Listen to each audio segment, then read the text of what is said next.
आज मैं तुम्हें उस महान भक्त की कथा सुनाता हूँ जिनके प्रेम के वश में होकर साक्षात जगन्नाथ जी को अपना रथ रोकना पड़ा। ये कहानी है सालबेग की।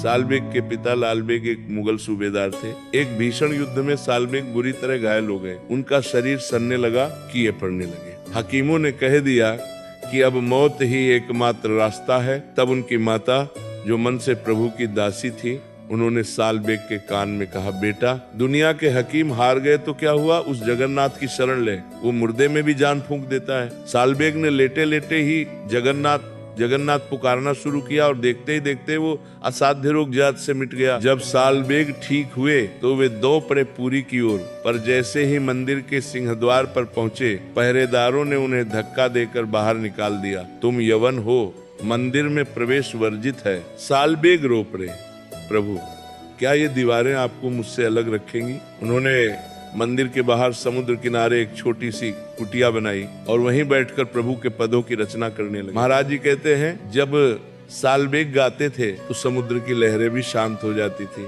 कुछ समय बाद उनके मन में वृंदावन की ललक जगी। वे ब्रज आ गए। यहाँ की गलियों में, निधिवन में, बांके बिहारी के चरणों में वे ऐसे खो गए कि उन्हें समय का भान ही नहीं रहा। पर जैसे ही उन्हें याद आया कि पुरी में रथ यात्रा का समय आ गया है, वे व्याकुल हो उठे। सालबेग वृंदावन से पुरी के लिए पैदल ही निकल पड़े, पर शरीर बुआ हो चला था और रास्ते में वे फिर बीमार पड़े गए। पुरी अभी बहुत दूर थी और रथ यात्रा शुरू होने में बस कुछ ही दिन शेष थे। सालबेग जमीन पर गिर पड़े और फुट फुट कर रोने लगे। हे नीलमाधव, साल भर मंदिर में बंद रहते हो, अब जब बाहर मिलने आ रहे हो तो क्या अपने इस अभागे भक्त को दर्शन नहीं दोगे? महाराज जी कहते हैं, भक्त की ये आर्त पुकार साक्षात वैकुंठ को हिला देती है। उधर पुरी में रथ यात्रा शुरू हुई। भगवान जगन्नाथ, सुभद्रा जी और बलभद्र जी के रथ निकले, पर अचानक वो हुआ जिसकी कल्पना किसी ने नहीं की थी। भगवान जगन्नाथ का रथ नंदी घोष अचानक एक स्थान पर आकर ठहर गया। लोगों ने सोचा शायद कोई पत्थर फंस गया है।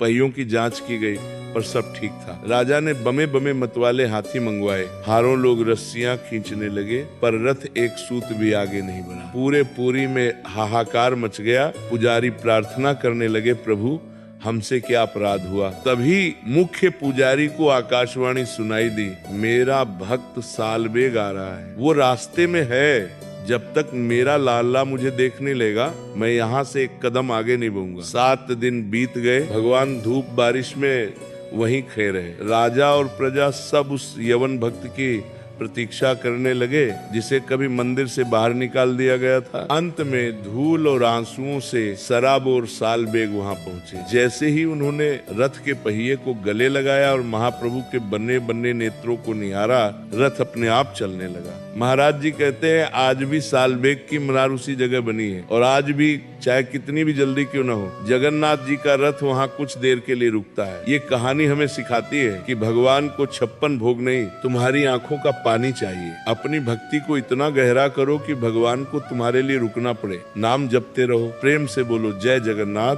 राधे राधे।